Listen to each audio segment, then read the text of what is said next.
Pollution free ये boat Kashi से अयोध्या के लिए चलाने के लिए मैंने सोचा है। काम ज़्यादा कर सकता हूँ, करता हूँ, वो मेरा कोई फिजिकल एनर्जी के कारण है ऐसा मुझे नहीं लगता है, मेरे कमिटमेंट के कारण है। मेरे मन में हमेशा एक इमोशनल अटैचमेंट है। इंडोनेशिया में भी G20 में गया था तो दुनिया के सभी देशों की क्यूरियोसिटी ये थी कि आपने ये डिजिटल रिवॉल्यूशन कैसे लाया है। वेजिटेरियन में जैसे मिलेट, मैं यूएन के साथ मिलकर के मिलेट ईयर मनाया। सबसे उत्तम प्रकार का फूड है, ये सुपर फूड है।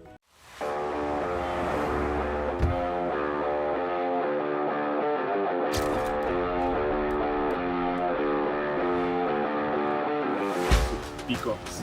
There are peacocks on this list. Nice.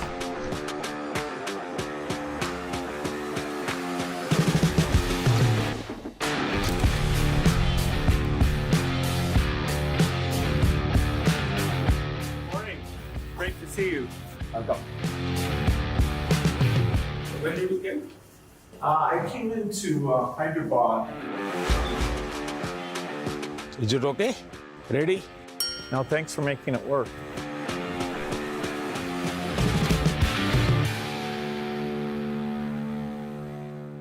Bill, आपका स्वागत है और मुझे खुशी हुई। वैसे इस बार हमारे मिलने में शायद बहुत बड़ा गैप हो गया। G20 की पहले हमारी काफ़ी बातें हुई थी और आपने देखा होगा कि G20 एक प्रकार से काफ़ी दाएं बाएं चल रहा था। अब पूरी तरह उसका जिस हेतु से G20 का जन्म हुआ उस पर हम एक मेन स्ट्रीम में ले पाए हैं और शायद आप भी अनुभव करते होंगे। Well, the G20 is way more inclusive, and so it was fantastic to see that India, in hosting it, really raised things like digital innovation and how this South-South collaboration can be far more than just the dialogue with the North. It can actually be a system that improves health. And you know, our foundation is so excited about the positive results that you've achieved here in India that we'll be a partner in trying to take that into many other countries.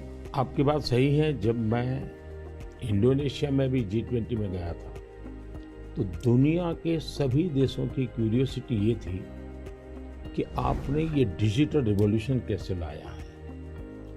और तब मैं उनको समझाता था, एक तो मैंने इस टेक्नोलॉजी को डेमोक्रेटाइज कर दिया है, ये किसी की मोनोपोली नहीं रहेगी, ये जनता का होगा, जनता के द्वारा होगा और जनता में जो भी उभरती हुई टैलेंट इसमें वैल्यू एडिशन करेगी वो करती चलेगी, ताकि ये कॉमन मैन को भी टेक्नोलॉजी पर विश्वास पैदा होना चाहिए। जैसे 10 डॉक्टर होते हैं, सब MBBS होते हैं, लेकिन एक डॉक्टर के पास ज़्यादा लोग जाते हैं क्योंकि उसका भरोसा बन गया है।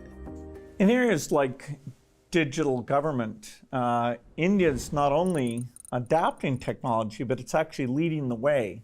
What are some of the things you're excited about? Health, agriculture and education. मैंने जो आरोग्य मंदिर बना है, 2 लाख आरोग्य मंदिर, आयुष्मान आरोग्य मंदिर विलेजेस में, ये जो मेरे हेल्थ सेंटर है उनको मैं डायरेक्टली मॉडर्न टेक्नोलॉजी से बेस्ट हॉस्पिटल के साथ उनको जोड़ देता हूँ। पहले शुरू में उनको लगता था कि डॉक्टर तो है नहीं, मुझे देखे बिना कैसे बताता है, लेकिन बाद में उनको समझ आया कि टेक्नोलॉजिकल इंस्ट्रूमेंट और सैकड़ों किलोमीटर दूर बैठा हुआ डॉक्टर भी उनको सही डायग्नोसिस कर रहा है, सही एडवाइस कर रहा है। तो लोगों का कॉन्फिडेंस बढ़ रहा है। जितना बड़ी हॉस्पिटल में होता है उतना ही छोटे आरोग्य मंदिर में हो रहा है। तो ये डिजिटल प्लेटफॉर्म की कमाल है। और दूसरी पर एजुकेशन, मैं बच्चों को बेस्ट एजुकेशन पहुंचाना चाहता हूँ।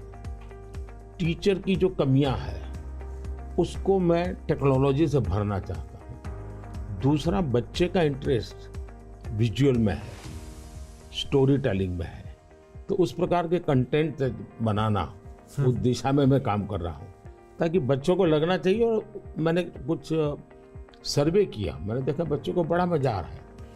मेरे यहाँ एग्रीकल्चर में भी मैं बहुत बड़ा रिवॉल्यूशन ला रहा हूँ और मैं माइंडसेट बदलना चाहता हूँ।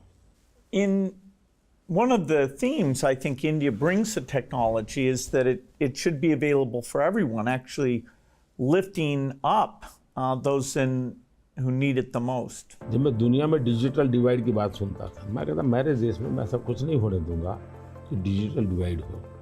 और डिजिटल पब्लिक इंफ्रास्ट्रक्चर ये अपने आप में बहुत बड़ी रिक्वायरमेंट है। आज मेरे यहाँ गांवों तक मैं ये डिजिटल फैसिलिटी पहुंचाना चाहता हूँ। तो मुझे लगता है वो बहुत बड़ा टारगेट ग्रुप है। महिलाएं तुरंत नई चीज़ों को स्वीकार करती है, ये मेरा अनुभव है मेरे देश में। उनके अनुकूल कौन सी चीज़ें मैं टेक्नोलॉजी में ले जाऊंगा तो वो एकदम से एक्सेप्टेबिलिटी बनती है। मैंने एक कार्यक्रम लिया है नमो ड्रोन दीदी। इसके पीछे मेरे 2 लक्ष्य हैं। एक तो मैं भारत के गांवों में 3 करोड़ महिलाओं को लखपति दीदी बनाना चाहूँ, और वो भी एक गरीब परिवार से। तो मैं एक साइकोलॉजिकल चेंज करना चाहता हूँ। ये छोटी छोटी चीज़ें नहीं, बड़ी चीज़ें करनी है। दूसरा, गांव में महिलाएं मतलब यही काम करेगी, भैंस को चराएगी, गाय को चराएगी, दूध दोहेगी, नहीं। मैं उसके हाथ में टेक्नोलॉजी देना चाहता हूँ। मैं साइकोलॉजिकल चेंज लाना चाहता हूँ। गांव के सब लोगों को लगना चाहिए कि ये हमारे गांव को बदल रही है। एग्रीकल्चर को मैं आधुनिक बनाना, वैज्ञानिक बनाना, ये ज़रूरत मैं देखता हूँ। और उसी लिए मैंने ड्रोन दीदी का, और बहुत सक्सेसफुल चल रहा है। मैं ड्रोन दीदी से इन दिनों बातें करता हूँ, उनको इतनी खुशी है। वो कहते हैं हमको साइकिल चलाना नहीं आता था, आज हम पायलट बन गए, हम ड्रोन चला रहे हैं। सोचने का तरीका बदल गया है।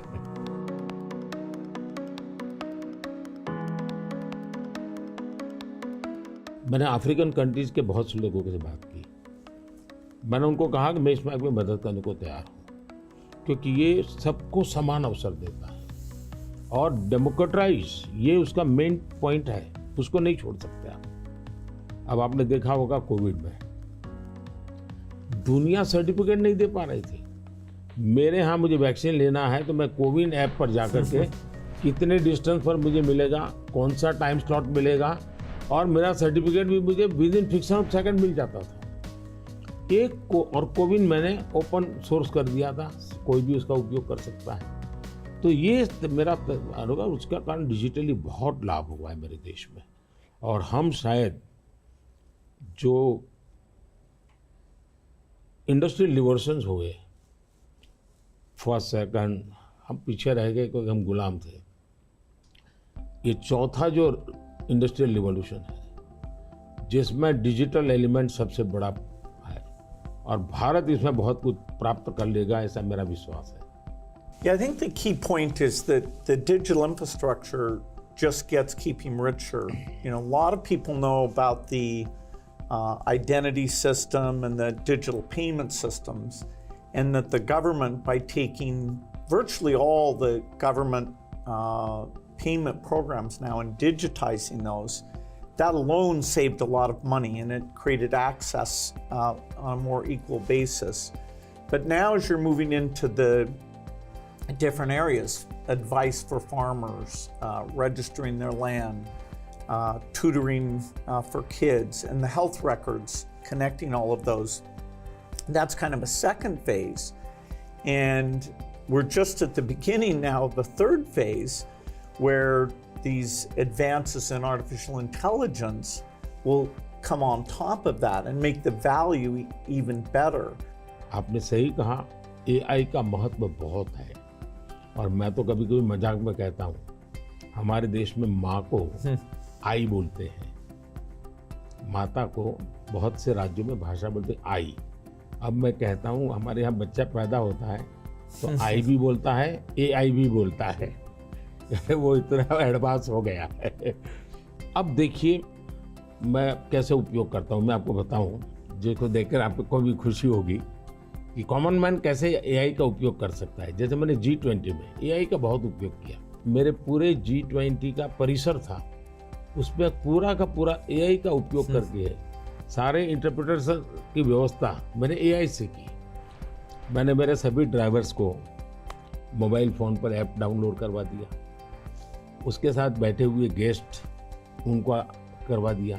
मान लीजिए वो फ्रेंच भाषा जानते हैं तो ड्राइवर के पास ऐप में फ्रेंच की व्यवस्था थी, वो ड्राइवर के साथ फ्रेंच में बोलते थे, ड्राइवर अपनी लैंग्वेज में सुनता था, ड्राइवर अपनी लैंग्वेज में जवाब देता था, यानी ड्राइवर के साथ कम्युनिकेशन किसी भी लैंग्वेज में वो कर सकते थे। मैंने अभी एक प्रयोग किया, मैं काशी तमिल संगमम में कार्यक्रम करता हूँ, तो काशी में तमिलनाडु के लोग आए हुए थे, तमिल भाषा मैं बोल नहीं सकता हूँ, तो मैंने एआई का उपयोग किया, मैं हिंदी में बोला और सबने मेरा भाषण तमिल में सुना एआई के द्वारा। To see how I'm using my NaMo app, और मैं एआई का बड़ा उपयोग करता हूँ और मेरे लिए पूरे देश में बहुत काम आता है। ये मेरा फोटो बूथ है। अब आप सेल्फी ले लीजिए इस पर, take the selfie. Okay.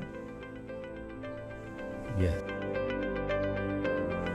Wow. So you can see. Wow. Not only this, since last 20 years, मेरे साथ आपके जितने भी फोटो होंगे, जितने भी मेरी फोटो होंगे 20 साल की, सारे इस पर आ जाएंगे। कभी और किसी पब्लिक फंक्शन में मान लीजिए आपका एक 1/10 पार्ट दिख रहा है, तो वो फोटो में भी अगर मैं दिखता हूँ और आपका 1/10 भी दिखता है, वो भी उसको वो रिकॉग्नाइज करके ले आता है। तो आज टेक्नोलॉजी का कैसे उपयोग हो सकता है, और मैं मानता हूँ कि इस प्रकार के प्रयोग हमें वैल्यू एडिशन करते हैं। अब पहले क्या होता था, मैं कहीं जाता था, कोई फोटो मांगता था, देते थे। आज मैं कहता हूँ भाई तुम एआई पर जाओ, मेरे नमो ऐप पर जाओ, फोटो बूथ में जाओ, खुद की सेल्फी ले लो, आपको आपके साथ मेरा जितना भी फोटो होगा कि कोने में आप खड़े होंगे तो मिल जाएगा। तो हमने थोड़ा रोजमर्रा की जिंदगी में लोगों की मदद करने के लिए उपयोग करना चाहिए। तो मेरी कोशिश होती है कि पहले उसको कंफर्ट लेवल देना, उसको लगना चाहिए हाँ यार ये तो मेरे काम का है। जब काम में होता है तो फिर उसको इनोवेशन करता है, वो नई चीजें जोड़ देता है। I'd love to hear your view on how India sees AI. अगर हम एआई को एक मैजिक के टूल के रूप में उपयोग करेंगे तो शायद बहुत बड़ा अन्याय हो जाएगा। या एआई का उपयोग अपने आलसीपन को बचाने के लिए मैं करता हूँ कि भाई मुझे किसी को चिट्ठी लिखनी है, मैं ड्राफ्ट नहीं करूँगा, मैं चैट जीपीटी को कह दूंगा कि मेरी चिट्ठी ड्राफ्ट करके दे दो, तो ये गलत रास्ता है। मुझे तो चैट जीपीटी के साथ कंपटीशन करना चाहिए, मैंने उसके साथ लड़ाई लड़नी चाहिए कि नहीं तुम ठीक नहीं कर रहे हो, तुम ये शब्द की जगह ये क्यों नहीं लाए, तो मैं एआई से आगे जाने की कोशिश करूं। अब जैसे हमारे यहाँ बहुत सारी लैंग्वेजेज हैं, बहुत सारी बोलियां हैं, मैं एआई को कहता हूं आप इन बोलियों को पकड़िए। मेरे एस्ट्रोनॉट्स को इंट्रोडक्शन के लिए गया था, तो हमारे एस्ट्रोनॉट्स किस प्रकार से काम करने वाले थे, तो रोबोट से मैं बात कर रहा था। मैंने रोबोट से काफ़ी बातें की और मैंने देखा कि मैं अलग अलग टोन में बोलता था, थोड़ा लहजा बदल के बोलता था, और मैं देख रहा था कि वो मुझे प्रॉपर रिस्पॉन्ड कर रहा था। फिर मैंने उसका नाम बदल करके पूछने की कोशिश की, तो फिर उसने रिस्पॉन्ड नहीं किया। तो मैंने कहा आपका एआई, मैंने 3 मिनट 4 मिनट बात किया, अभी तक वो मेरी आवाज़ को रिकॉग्नाइज नहीं कर पाया। जब तक मैं उसका नाम नहीं बोलता हूँ वो मुझे रिस्पॉन्ड नहीं कर रहा। मैं वो चाहता हूँ कि मेरे आवाज़ को सेंस करे, और भले ही मैं उसका नाम न बोलूँ लेकिन वो मेरे से बात करे। तो उन्होंने कहा ठीक है विल डू दिस। तो मैं हर बार नई चैलेंज देता रहता हूँ। Yeah, it's early days in AI, and I think everyone who uses it, in the same day you're surprised at how good it is, and you're also surprised at how bad it is. It'll do things you think are hard, and then it'll fail to do some things you think are easy. I started my trip here in Hyderabad, which was a nice occasion because Microsoft is celebrating 25 years in the country, and that's been such a fantastic experience. So I was definitely challenging the team there. Hey, we have to make the accuracy better. And for now, it's like a co-pilot. It helps suggest things, but the final decision about medicine or the letter you want to write. The final decision, we still have to review that, even though it may make us a bit more creative and a bit more productive. You know, it seems like AI is a huge opportunity, but there's some challenges that come with that. How do you think India will approach that? देखिए AI ने जो challenges खड़ी की है वो मैंने देखा है कि इतनी अच्छी चीज़ अगर प्रॉपर्ली ट्रेन किया बिना किसी के हाथ में दे दी जाए तो वो मिसयूज होने की संभावना ज़्यादा है। अब मैंने एआई से जुड़े सारे ब्रेन से उनसे भी बात की। मैंने कहा शुरू में हमने कोई भी एआई जनरेटेड चीज़ है तो उस पर आना चाहिए वाटरमार्क कि ये एआई जनरेटेड है, ताकि कोई मिसगाइड ना हो। और ये बुरी चीज़ नहीं है, सिंपली इट्स एआई जनरेटेड, तो मैं उसका वैल्यू समझ लूँगा। डीप फेक भारत जैसे डेमोक्रेटिक कंट्रीज में और इतनी विशाल कंट्री में कोई एक डीप फेक में कुछ भी चीज़ डाल दे, जैसे मेरे ही वॉइस में कुछ ऐसी गंदी चीज़ डाल दे तो शुरू में तो लोग मान जाएंगे, तो बहुत बड़ी आग लग जाएगी। तो ये ज़रूरी है कि डीप फेक एआई जनरेटेड और ये सोर्स है, ये आज शुरू के दिनों में, आगे चल करके क्या होगा जरूरत नहीं पड़ेगी शायद, लेकिन ये हमने कुछ डूज एंड डोंट्स उस पर सीरियसली सोचना पड़ेगा। उसी प्रकार से मैं एआई से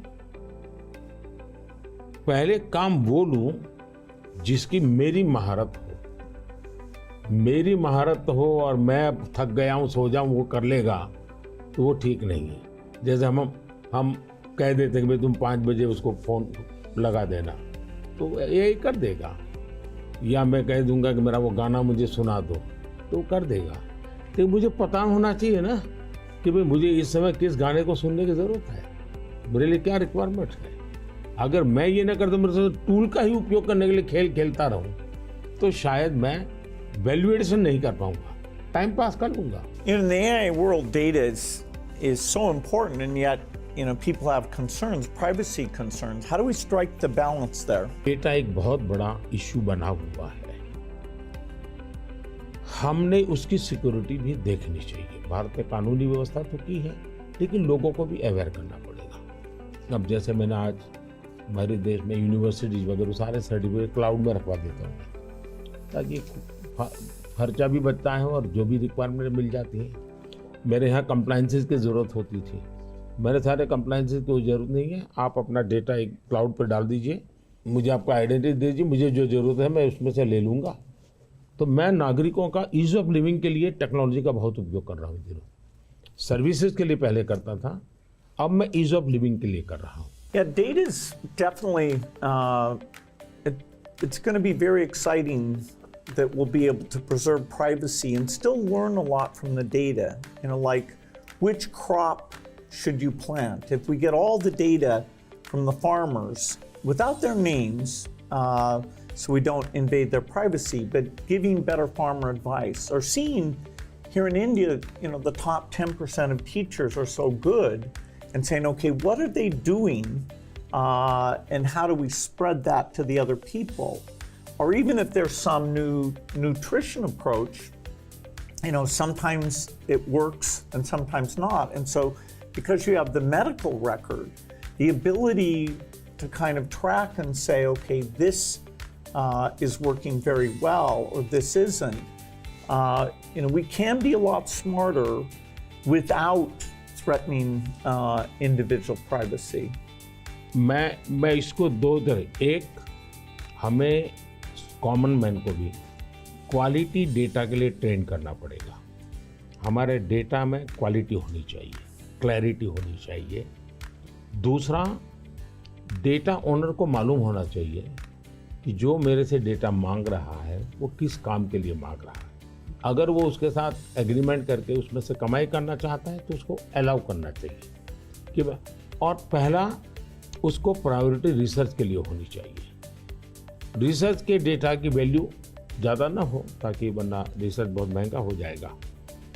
और रिसर्च करने वाले इंस्टीट्यूट ने भी उसको एश्योरेंस देना चाहिए कि तेरे डेटा का मैं जो उपयोग कर रहा हूँ वो इसी काम के लिए हो, अगर ये ग्लोबल गुड के लिए है, कॉमन मैन के गुड के लिए है, तो मैं मानता हूँ दुनिया में कोई भी व्यक्ति इनकार नहीं करेगा। I think it's interesting that some of these digital systems create efficiency by getting rid of the middleman, and that's super beneficial. मैं तो कभी कभी कहता हूँ कि मैं ऐसी सरकार चलाना चाहता हूँ, एज फार एज मध्यम वर्गीय जो वर्ग है उसकी जिंदगी से सरकार बाहर निकल जाए, उसकी जिंदगी में सरकार की कोई ज़रूरत ही ना हो। जो गरीब है जिसको सरकार की ज़रूरत है वहाँ सरकार भरपूर हो, लेकिन जिसको कोई ज़रूरत नहीं बिना कारण सरकार जा कर के उसको कोई ये लाओ वो लाओ ये करो वो करो करती रहती है, तो वो बंद हो जाएगा। और इसलिए मेरी कोशिश यही है कि हमारा प्रयास यही रहेगा कि हम इसको करें। In 2015, one of the great things we did together was you came to Paris for that mission innovation. That was fantastic. Yes. Climate के संबंध में हम दोनों के विचार एक ही प्रकार के हैं और आपने बहुत सक्रियता से भूमिका भी अदा की। तो उस समय ओबामा, आप, मैं और फ्रांस के प्रेसिडेंट हम मिले थे और तब हम लोगों ने डिटेल में चर्चा की थी हम इसको वे फॉरवर्ड कैसे ले जाएं। लेकिन दुर्भाग्य से वो बात ज़्यादा आगे चली नहीं।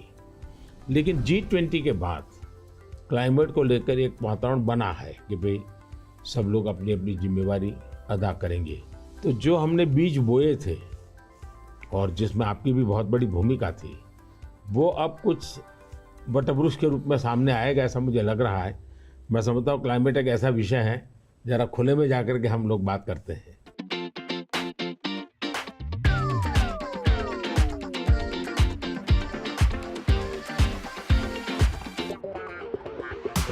If you're ever coming to the United States, I'd love to have you come to Seattle. I'll be happy to come. No, fantastic. I'm over here. Yeah. Is it okay? Huh? हाँ।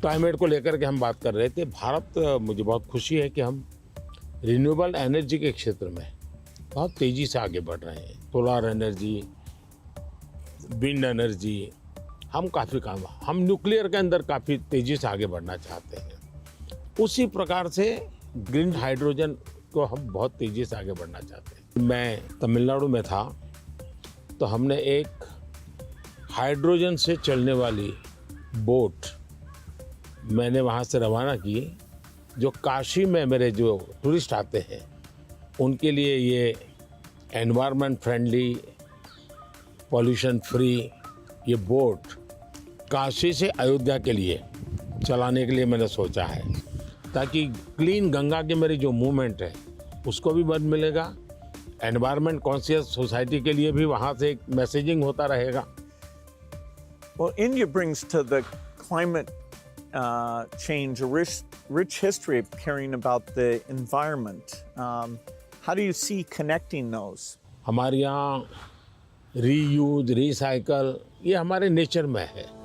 अब देखिए ये जो jacket है ये recycle material का है, लेकिन ये रिसाइकल मटेरियल की भी विशेषता है। इसकी विशेषता ये है जो टेलर के यहाँ कपड़े के टुकड़े निकलते हैं ये सारा वेस्ट इकट्ठा किया हुआ है, फिर जो पुराने कपड़े हैं उसको भी इसमें लिया हुआ है और 30-40% वेस्ट प्लास्टिक बोतल को लिया हुआ है और उन सबको रिसाइकल करके ये कपड़ा बना है।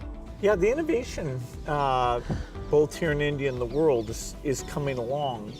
Are the goals that we set, staying below 1.5 degrees, we probably will miss that. Even 2 degrees isn't going to be so easy. And the thing you and I really emphasized in Paris is the need for innovation. If the green approach can be made as cheap or cheaper than the old approach, then the adoption will be very good. If it's more expensive, it's not clear who's going to be willing to pay for that. Should the rich countries pay for that? It's not fair to tell India to slow down, building basic infrastructure just because the West had those emissions. But you'll have to have some adaptation because there will be some warming, particularly which farmers will have to take into account? मुझे लगता है कि हमने to prawn strategy की तरफ जाना चाहिए। एक तो है इनोवेशन, और इनोवेशन में हमारी जो रिक्वायरमेंट्स हैं वो क्लाइमेट फ्रेंडली कैसे हो, नेचर फ्रेंडली कैसे हो, उसमें इनोवेशन हो। भारत ने अभी अपने इस बजट में 1 लाख करोड़ रुपए का कॉर्पस फंड बनाया है, और यंग जनरेशन को हमने कहा है कि आप इनोवेशंस के लिए आइए। 50 साल तक इंटरेस्ट फ्री लोन हम देंगे और आप इनोवेशन कीजिए।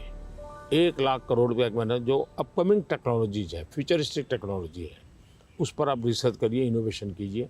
तो मैं एक तरफ उनको प्रोत्साहित करूँ, लेकिन दूसरी एक बात है जिसको गंभीरता से ले, और ये वो लाइफस्टाइल। और इसलिए मैंने मिशन लाइफ शुरू किया है, और मैं जब लाइफ कहता हूँ तब लाइफस्टाइल फॉर एनवायरनमेंट, क्योंकि हमारी रोजमर्रा की जिंदगी में अगर हम क्लाइमेट फ्रेंडली लाइफस्टाइल स्वीकार नहीं करते, प्रो नेचर हम जीवन नहीं जीते हैं, तो हम बाहरी कितने ही प्रयास क्यों न करें, हम नए नए इनोवेशन करेंगे, नई नई चीजें जोड़ते जाएंगे, हम अपनी जिंदगी को ऐसी कैसे बनाए। अब हमारी मुसीबत क्या है, हमारा प्रगति का आंक क्या, तो भाई कौन सा देश कितना स्टील उपयोग करता है, कौन सा देश पर कैपिटल कितना एनर्जी कंज्यूम करता है, उसके आधार पर उस देश की इकोनॉमी में जा। अगर ये पैरामीटर रहेंगे तो फिर वो इलेक्ट्रिसिटी कंज्यूम करने के लिए कोशिश करेगा, स्टील कंजम्पशन की कोशिश करेगा, फिर स्टील उत्पादन के लिए लगेगा, तो स्टील उत्पादन में कार्बन का प्रॉब्लम करेगा। मतलब हमने हमारी सोचने के तरीकों बदलना पड़ेगा। जब सोचने के हमारे पैरामीटर, जिंदगी के पैरामीटर, प्रगति के पैरामीटर हमने क्लाइमेट फ्रेंडली बनाने चाहिए। आज हमारे प्रगति के सारे पैरामीटर एंटी क्लाइमेट है। बिजली कंजम्पशन के आधार पर प्रगति नापी जाती है, स्टील कंजम्पशन के आधार पर प्रगति नापी जाती है। Yeah, I've been interested in your discussions about green GDP. Update me on your thinking. मैं तो कहता हूँ दुनिया को ग्रीन जीडीपी के कंसेप्ट को डेवलप करना चाहिए कि भाई तुम्हारी टोटल जीडीपी में ग्रीन जीडीपी कितनी है, टोटल रोजगार में ग्रीन रोजगार कितने हैं। हम एक नया आखिर टर्मिनोलॉजी बदलनी चाहिए दुनिया की। तो मैं समझता हूँ कि समस्या का समाधान हो सकता है, लेकिन अगर मैं कहूँगा मैं तो जितना उपयोग करता हूँ करूँगा, मैं तो इतनी बिजली उपयोग करूँगा, मैं इतना पानी बर्बाद करूँगा, मैं ये करूँगा। Now, getting consumers involved in this, where they prefer the product that's the clean product when they're buying a car, when they're buying any product, and changing their food consumption. You know, even if they don't go all the way to be a vegetarian, they can eat less beef and more chicken, or less chicken and more fish. You know, they can moderate quite a bit, and you know, we know that also has some health benefit as well. Not only that, मैं तो कहता हूँ vegetarian में भी सोचने की improvement जरूरी है। वेजिटेरियन में जैसे मिलेट, मैं यूएन के साथ मिलकर के मिलेट ईयर मनाया। मिलेट का फायदा यह है कि एक तो बिल्कुल बंजर भूमि में मिलेट पैदा होता है, मिनिमम पानी चाहिए, कोई फर्टिलाइजर नहीं चाहिए, और ये सबसे उत्तम प्रकार का फूड है, ये सुपर फूड है। अगर हम मिलेट को प्रमोट करते हैं तो वेजिटेरियन होने के बावजूद भी बहुत सी चीजें हैं जो ज्यादा नुकसान करने वाली है, उसमें भी अगर मिलेट पर शिफ्ट करते हैं तो बहुत फायदा हो सकता है। Yeah, when I was in Odisha, they were talking about how millet had been popular a long time ago, and then it came out of favor, and now there's a joint program with the foundation and the government. It's coming back up, and they even took me to some shops where the women were there showing these very nutritious, and actually they tasted good to me, millet crops. So that's a good message for the world. मैं देख रहा हूँ जी, millet में इतना बढ़िया production आना शुरू हो गया, अच्छी अच्छी कंपनियां मिलेट प्रोडक्ट में आ गई, और एक प्रकार से उसका वैल्यूएशन हो गया। मैं और कॉमन अब फैशन हो गई। हमारे यहाँ 5 स्टार होटल में जाइए तो मिलेट का मेनू अलग देते हैं, नॉर्मल वेजिटेरियन फूड का मेनू अलग देते हैं, और ज़्यादातर लोग मिलेट मेनू और उसके कारण मेरे छोटे किसान की इनकम भी बढ़ी है। और पानी बहुत बचत हो रही है, तो बहुत बड़ा फायदा होने लगा है। Well, during the pandemic, it was fantastic that the vaccines got invented, and India made a lot of those. Sadly, in many countries, the fear of vaccination and even rumors about vaccines became a big problem. And you had actually very little of that here in India. So I'm curious, how did you manage the communication, and why do you think it came out better here? बहुत ही बढ़िया सवाल आपने पूछा है। एक तो मैंने virus के खिलाफ ये लड़ाई जो है, ये हम सबकी है, ये लोगों को प्रशिक्षित करने पर बल दिया। ये वायरस वर्सेस गवर्नमेंट नहीं है, ये लाइफ वर्सेस वायरस की लड़ाई है। ये पहली मेरी फिलॉसफी थी। दूसरा, मैं डे 1 से कम्युनिकेट करने लगा सबसे डायरेक्ट, मेरे देश के लोगों से बात। मैं खुद सारे प्रोटोकॉल पब्लिकली फॉलो करने लगा। सब चीजें पब्लिकली मैं उदाहरण के रूप में जाने लगा लोगों के सामने। फिर मैंने कहा भाई ताली बजाओ, थाली बजाओ, दिया जलाओ। हमारे देश में इसकी बड़ी मजाक करने के प्रयास हुआ, लेकिन मुझे लोगों को विश्वास में लेना था कि भाई हमें ये लड़ाई साथ लड़नी है। जब ये विश्वास बन गया कि हमें अपनी जिंदगी बचानी है और औरों की जिंदगी बचे, इसमें मदद करनी है, तो एक प्रकार से मास मूवमेंट बन गया। और उसके कारण मुझे बाद में जो भी चीज कहता था देशवासियों को, वो मुझे मदद करते। फिर मुझे क्वेश्चन नहीं करते थे कि मास्क लगाना चाहिए कि नहीं लगाना चाहिए, उनको लगता था। और लोग भी एक दूसरे को कहते थे मास्क लगाओ। तो ये जन आंदोलन बन गया। एंड डेमोक्रेटिक वे में डंडे से काम नहीं होता है।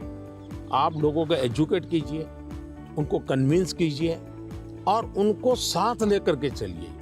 ये मेरा बहुत बड़ा अभियान रहा, और उसके कारण मुझे वैक्सीन में बहुत बड़ी सभा, किसी ने मुझे रोका नहीं। आर्थिक रूप से मुझे बहुत बड़ा बोझ आया, क्योंकि मुझे वैक्सीन बनाने में रिसर्च करनी थी। फिर विश्वास दिलाना था कि यही वैक्सीन चलेगी, तो मैं खुद सबसे पहले वैक्सीन लेने लग गया। और मेरी 95 एज की मेरी माँ थी उस समय। मेरी माँ ने भी पब्लिकली वैक्सीन लिया, तो मैंने उदाहरण करके दिखाया, तो लोगों को भरोसा पड़ा कि भाई ये जिंदगी बचा सकती है। आने वाले दिनों में मैं सर्वाइकल कैंसर को लेकर के, खास करके बच्चियों के लेकर, मैं भारत में इस बार बजट में हमारी जो साइंटिस्ट हैं उनको बजट देना चाहता हूँ। और मैं उनको कहना चाहता हूँ, इसमें भी आप लोकल रिसर्च कीजिए, वैक्सीन बनाइए, और बहुत ही कम पैसों में मैं मेरे देश की सभी बच्चियों का वैक्सीनेशन करूँ, और किसी भी बच्ची को कैंसर की संभावना ही न रहे वो स्थिति पैदा करूँ। उस दिशा में इन दिनों मैं काम कर रहा हूँ। जब मेरी नई सरकार बनेगी तो मैं सबसे पहले उस दिशा में काफ़ी पैसे रिसर्च में लगाना चाहता हूँ, ताकि मेरी बच्चियों की जिंदगी बचे। मैं एक इंटरेस्टिंग बात बताना चाहता हूँ। सरदार वल्लभ भाई पटेल 1930 के आसपास अहमदाबाद म्युनिसिपल कॉरपोरेशन, उस समय नगर पालिका होती थी, उसके मेयर थे। और उस समय एक एपिडेमिक की स्थिति पैदा हुई, वैक्सीनेशन करवाना था। कुछ लोगों ने रिलीजियस कारणों से उस समय वैक्सीन लेने से मना कर दिया, रेजिस्ट किया। तो सरदार वल्लभ भाई पटेल ने बड़ा कड़ाई की और कंपल्सन किया कि भाई मुझे सारे की जिंदगी बचानी है।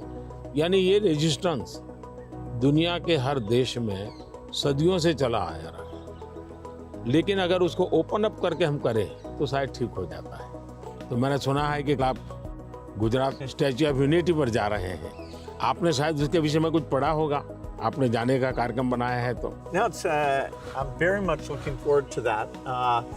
I understand it's quite grand, much bigger than the Statue of Liberty. So that'll be fun to see. And also to meet some of the women's groups there and hear how they've gotten involved in tourism, or how they see all the work that they do. इसकी बड़ी interesting story है, background information मैं आपको देना चाहूँगा। सरदार वल्लभ भाई पटेल की विशेषता ये रही थी, भारत को एक करने में उन्होंने बहुत बड़ी भूमिका निभाई थी, यूनिटी में बहुत बड़ा रोल किया। तो मैं जब गुजरात का मुख्यमंत्री था, मैंने एक मास मूवमेंट शुरू की। मैंने लोगों को अपील की कि हर गांव से मुझे खेत में जो उपयोग किया है औजार, उसका लोहे का टुकड़ा चाहिए। हर गांव से एक लोहे का टुकड़ा चाहिए, और वो चाहिए क्या, जिसका कभी न कभी खेत में औजार उपयोग किया है। तो हिंदुस्तान के 6 लाख गांवों से मैंने किसानों से लोहे का टुकड़ा इकट्ठा किया, उसको मेल्ट किया, और उसका मैंने स्टैच्यू में उपयोग किया है। दूसरा, मैं हर गांव से मिट्टी लाया, उस मिट्टी का मैंने एक यूनिटी वॉल बनाया है। तो हिंदुस्तान के 6 लाख गांवों की मिट्टी उसमें है, और मेरा उसके पीछे स्पिरिट है यूनिटी का। हमने इतने बड़े देश की विविधताओं के बीच में एकता कैसे बनानी, उसके लिए मैंने स्टैच्यू बनाया। और स्टैच्यू ऑफ लिबर्टी से ये डबल साइज का है, ये दुनिया का सबसे बड़ा ऊंचा स्टैच्यू, और कम से कम समय में बनाया। Yeah, I hope they have a video of the construction because I'm always fascinated how do you assemble something like that? इसका पूरा एक मैंने किताब निकाला है, स्ट्रक्चरल इंजीनियरिंग का पूरा। Okay. फिर फाउंडेशन स्टोन से लेकर के अब तक टेक्नोलॉजिकल इंप्रूवमेंट कैसा हुआ, उसका डिटेल स्टोरी है, वीडियोग्राफी भी है और बुक फॉर्म में भी है। वो मैं अपनी टीम को बताऊंगा, वो आपको मिले, क्योंकि ये सच में, और मैंने सभी इंजीनियरिंग स्टूडेंट को वहाँ स्पेशली ले जाता था कि वो ये स्ट्रक्चरल इंजीनियरिंग का स्टडी करें कि इतना बड़ा काम कैसे हो रहा है, और वो बहुत ही उनका इंटरेस्टिंग था वो। अभी मैंने गुजरात में हिंदुस्तान का सबसे बड़ा सी केबल ब्रिज का उद्घाटन किया, हिंदुस्तान का सबसे बड़ा। तो मैंने इंजीनियरिंग स्टूडेंट को कहा तो वहाँ जाइए, उसका स्ट्रक्चरल इंजीनियरिंग का स्टडी कीजिए, क्योंकि मैं ये हमेशा इन चीज़ों में चाहता हूँ कि चीज़ें बना करके छोड़नी नहीं है, मैं उसमें इंस्टीट्यूशनलाइज करना चाहता हूँ, नई पीढ़ी को तैयार करना चाहता हूँ। So over our careers, technology's gotten so much better. I'm just curious in terms of your journey of using, PCs or phones or different types of software. Was there something that really drew you in, or what's that been like? एक तो मुझे पागलपन है technology का, खुद expert नहीं हूँ, मेरी क्यूरियोसिटी रहती है, बालक की जैसे रहती है वैसे रहती है। मुझे बहुत याद है, बहुत पहले मेरे पास एक गैजेट था, हाथ में रखने वाली छोटी सी डायरी थी, अच्छी थी लेकिन थोड़ा वेट था। मैं बहुत साल पहले यूएसए गया था, तो जब यूएसए गया तो मैं बड़े मॉल में जाता था, लेकिन मैं टेक्नोलॉजी वाली दुकान पे जल्दी जाता था। तो मैंने उनको कहा भाई ये इसका लेटेस्ट वर्जन कोई है क्या, तो वो देखता रह गया ये क्या है। बोले अभी तो हमारे देश में ये आया नहीं है, तो ये भी तो अभी आया नहीं, तो अगला वर्जन कहाँ से आएगा। तो मैं इतना एडवांस चीज़ों को ढूंढता रहता था, देखता रहता था, लेकिन मैं टेक्नोलॉजी का गुलाम नहीं हुआ, मैं किसी से बंधा नहीं हूँ। मैं पानी के प्रवाह की तरह नई चीज़ों को खोजता रहता हूँ, ढूंढता रहता हूँ, और कहीं पर मुझे सुनता हूँ तो मैं ले आता हूँ। और शायद मुझे जल्दी से करने का भी शौक़ है, उसको मैं जल्दी से जल्दी कैसे लाऊं, जल्दी से कैसे करूं। जैसे एआई दुनिया के चर्चा करने लगी तो मैं एआई के पीछे मैं क्या कर सकता हूं। दूसरा, मेरा ध्यान किसी चीज़ को देखता हूं, उसका मल्टीपल यूटिलिटी क्या होती है, तो मेरी सब फैकल्टी उस पर काम करना शुरू कर देती है। मैं कोई चीज़ देखता हूँ तुरंत मेरे नहीं ये नहीं, ऐसा करो ऐसा करो ऐसा करो।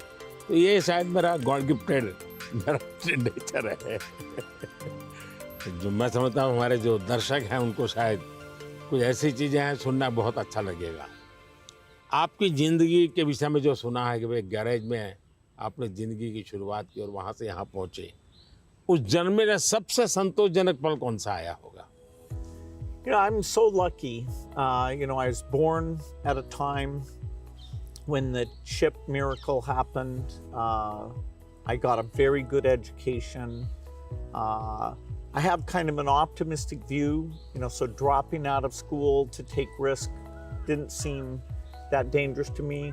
I have to say, though, the most exciting thing is when you see people using the technology. When you go into a classroom and you see people using it. In a certain sense, I always wanted software for my own curiosity, and that I could take courses online and all that. And to see that other people, not only does it work for them, but it's kind of empowering them. And that's been very gratifying. We still have a lot of limitations, but in that event with all the Microsoft India employees, it was kind of a milestone to see, okay, what had been a dream now was a group of brilliant people taking it to the next level. कौन सी किताब होगी जिसने आपको बहुत प्रभावित किया होगा? Well, I think the one, and people are going to read one, is Steven Pinker wrote one called The Better Angels of Our Nature. If you learn about the world, you see all the shortcomings. Children are still dying, and it can actually, the more you learn, it can seem very bleak. But the truth is, we have made incredible progress. More children are surviving. And so we have to both be upset that it's not good enough, but also understand that incredible progress. And so I thought that book really captures that duality in a brilliant, brilliant way. One question I've always wanted to ask you is, you're one of the hardest working people ever, but I'm just curious, when you do want to relax, do you have a game or something that helps you to take time off? मेरे यहाँ relaxation auto pilot है और वो मेरे जिंदगी को मिली हुई एक स्पिरिचुअल प्रसादी है मेरे गुरुजनों से, जो मुझे बहुत बड़ी ऊर्जा देती है। काम ज़्यादा कर सकता हूँ, करता हूँ, वो मेरा कोई फिजिकल एनर्जी के कारण है ऐसा मुझे नहीं लगता है, मेरे कमिटमेंट के कारण है। मेरे मन में हमेशा एक इमोशनल अटैचमेंट है कि जो मिशन मेरे सामने है मैं उसको जीता हूँ, मैं मिशन के लिए जुड़ जाता हूँ, इसलिए मुझे और कुछ दिखता नहीं है। तो एक तो ये वो कारण है। दूसरा, मेरा शरीर का ट्रेनिंग ऐसा हो गया, I can say body training. जैसे मेरी बहुत कम नींद है, मैं लेट नाइट तक काम कर सकता हूँ, मैं आज भी बहुत जल्दी उठ जाता हूँ और मैं हमेशा फ्रेश रहता हूँ। और ये कारण था मेरा, जब एक कालखंड था जब मेरा हिमालयन लाइफ था, तो उसमें एक हमारी परंपरा रहती थी, जो संन्यास्त परंपरा में ब्रह्म मुहूर्त में स्नान करना, तो करीब वो 3:20 3:40 के बीच में होता है सुबह मॉर्निंग में। तो मैं उन चीज़ों से बड़ा आदी बना हुआ था, तो मेरा बॉडी एक प्रकार से ट्रेंड हो चुका है और इसलिए मुझे रिलैक्स करने के लिए कुछ एक्स्ट्रा किसी चीज़ की ज़रूरत नहीं पड़ती। और उसके कारण एक कमी भी है कि मैं कोई एक्स्ट्रा एक्टिविटी जानता भी नहीं हूँ, क्योंकि मैं इसी में लगा रहता हूँ, अपने काम में नया नया करता रहता हूँ। तो ये एक अच्छाई भी है, कमी भी है। Well, we've had fantastic partnership working together, and I see many opportunities to do even more. So look forward to talking again, whether it's the next time I'm here or hopefully I'll see you in Seattle sometime. मुझे बहुत अच्छा लगा और कई विषयों पर ऐसे गप्पे मारने का मौका मिला। वैसे भी जब भी मैं आपके साथ मिला हूँ, मैंने आपका काफ़ी समय भी लिया है हमेशा, क्योंकि आप पूरी दुनिया घूमते हैं, आपके मन में गरीबों के लिए कुछ करना, न्यूट्रिशन में कुछ करना, एजुकेशन में कुछ करना, हेल्थ में करना, ये मैंने फील किया है कि आप मन से कमिटेड हैं। तो मुझे हमेशा लगता है कि आपके पास नए विचार होते हैं, नए, और आज भी आप नए विचारों के लिए उत्साहित होते हैं। आप आराम से ज़िंदगी गुजारना नहीं चाहते, तो इसलिए मुझे हमेशा आपके साथ बात करना अच्छा लगा है और मुझे हमेशा कुछ न कुछ जानने को मिला है, सीखने को मिला है। और मैं सोच भी नहीं सकता हूँ कि आपका राजनीति से कोई लेना देना नहीं है, मैं पूरी तरह राजनीति में डूबा हुआ व्यक्ति हूँ, लेकिन हमारे बीच में ऐसी वेवलेंथ है कि हम दोनों अगर साल में 4-6 बार नहीं मिलते तो कभी महसूस होती है। लेकिन आज आए, आप समय निकाला, मुझे बहुत अच्छा लगा, मैं आपका बहुत आभारी हूँ। Thank you. Thank you. Sir, thank sir, thank you, thank you.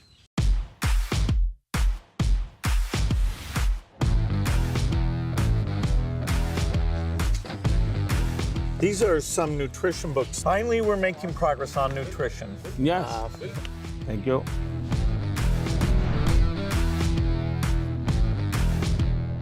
Tamil Nadu में तुटिकोटी, वहाँ पर ये मोती बनाते हैं और एक प्रकार से पर्ल सिटी के रूप में जाना जाता है।